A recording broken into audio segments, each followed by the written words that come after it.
नमस्कार, SBT news में आपका स्वागत है। पेश है 6 मार्च शुक्रवार दोपहर 3:15 बजे राजस्थान की 15 बड़ी खबरें। अंतर्राष्ट्रीय महिला दिवस के अवसर पर 8 मार्च को राजस्थान की महिलाएं रोडवेज बसों में निःशुल्क यात्रा कर सकेंगी। हर वर्ष की तरह इस बार भी राज्य सरकार ने महिलाओं को यह सुविधा देने का निर्णय लिया है। सरकार की मंजूरी मिलने के बाद राजस्थान रोडवेज द्वारा 1-2 दिन में इसके औपचारिक आदेश जारी किए जाएंगे। रोडवेज के अनुसार महिलाओं को इस दिन रोडवेज की साधारण और सेमी डिलक्स बसों में निःशुल्क यात्रा की सुविधा उपलब्ध रहेगी। राजस्थान में सरकारी स्कूलों में नामांकन बढ़ाने और स्कूलों से वंचित बच्चों को शिक्षा से जोड़ने के लिए शिक्षा विभाग 25 मार्च से प्रवेशोत्सव सघन अभियान शुरू करेगा।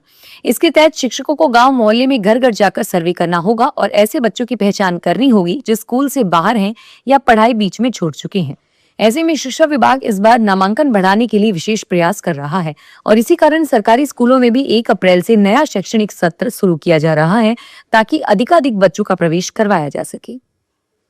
राजस्थान हाईकोर्ट की जोधपुर मुख्यपीठ ने एक रिपोर्टेबल फैसले में स्पष्ट किया है कि दस्तावेज पेश करने के आदेश की पालना न होने पर किसी भी दीवानी मुकदमे को खारिज नहीं किया जा सकता। जस्टिस संदीप शाह की कोर्ट ने हनुमानगढ़ के भादरा निवासी ओम प्रकाश और अन्य की अपील पर सुनवाई करते हुए वहां के ट्रायल कोर्ट के 3 सितंबर 2008 का मुकदमा खारिज करने का आदेश रद्द कर दिया। कोर्ट ने अपने फैसले में स्पष्ट कहा है कि डिस्कवरी ऑफ डॉक्यूमेंट्स और प्रोडक्शन ऑफ डॉक्यूमेंट्स कानूनन 2 अलग-अलग प्रक्रियाएं हैं। अलवर जयपुर नेशनल हाईवे 24 पर शुक्रवार सुबह बड़ा हादसा टल गया। कुशलगढ़ से पहले ट्रेलर एक बेकाबू होकर सड़क किनारे जंगल में जा घुसा। कुशलगढ़ स्थित नेताराम ने बताया कि वह ट्रेलर चालक वाहन से नियंत्रण खो बैठा, जिससे ट्रेलर सड़क से उतरकर जंगल की ओर चला गया। ग्रामीण तुरंत मौके पर पहुंचे और तत्परता दिखाते हुए चालक को बाहर निकाला। ग्रामीणों की सूझबूझ से एक बड़ा हादसा टल गया। मार्च की शुरुआत के साथ ही गर्मी ने अपने प्रदेश में तेजी से असर दिखाना शुरू कर दिया है। राज्य के अधिकांश हिस्सों में न्यूनतम और अधिकतम तापमान सामान्य से 4 से 8 डिग्री अधिक दर्ज किया जा रहा है। इस दौरान हीट वेव चलने की भी आशंका कुछ इलाकों में बताई गई है। मौसम विभाग के निर्देशक राधेश्याम शर्मा के अनुसार वर्तमान में अरब सागर के गुजरात से सटे हिस्से के ऊपर एक चक्रवाती परिसंचरण तंत्र सक्रिय है। इसके प्रभाव से राजस्थान में मौसम शुष्क बना हुआ है और अगले 1 सप्ताह तक आसमान साफ रहने की संभावना है।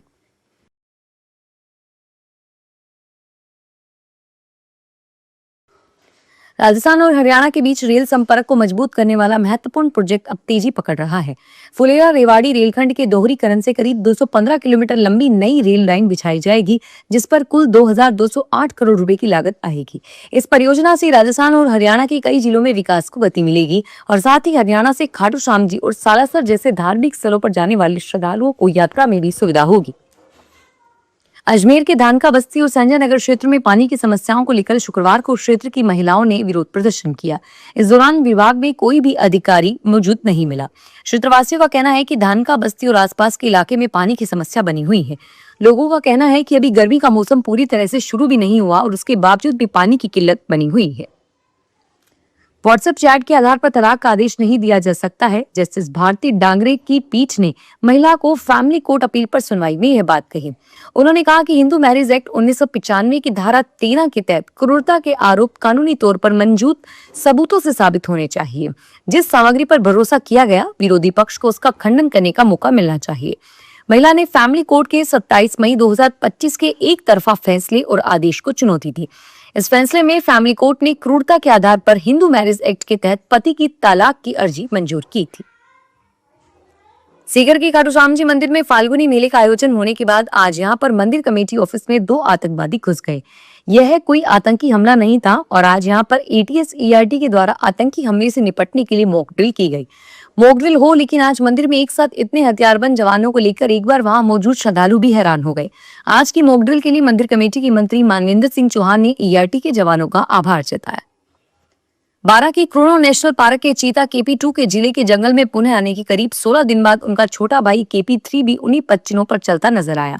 दोनों जिले के रामगढ़ इलाके में 5 से 6 किलोमीटर की दूरी है और इनके जल्द मिलने की संभावना जताई जा रही है। इस दौरान उसे प्रथम बांज आमली में देखा गया था।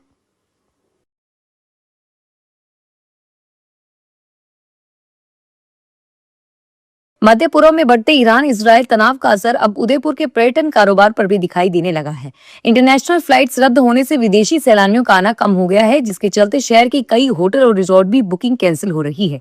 पर्यटन से जुड़े कारोबारियों का कहना है कि पिछले कई दिनों में विदेशी मेहमानों की संख्या में गिरावट आई है। हालात यही रही तो अगले 2 महीने में इस सेक्टर की कमर टूटनी तय है। 15 मार्च से झीलों की नगरी में पर्यटन का पीक सीजन शुरू होने वाला था, लेकिन उससे पहले ही इंटरनेशनल फ्लाइट्स के रद्द होने पर हवाई मार्गों में बदलाव ने पर्यटकों के कदम पूरी तरह रोक दिए हैं। अंबाला में एक इमिग्रेशन कंसल्टेंसी कारोबारी से ऑनलाइन गेमिंग के नाम पर करीब 5.5 करोड़ रुपए की ठगी कर ली गई। इस दौरान आरोपी हेमंत ने साइबर क्राइम थाना में शिकायत दी कि इंस्टाग्राम चलाते समय उसे DR डायमंड एक्सचेंज नाम से पेज का ऑनलाइन गेमिंग विज्ञापन दिया गया, जिसमें रुपए लगाकर अच्छा मुनाफा कमाने का दावा किया गया।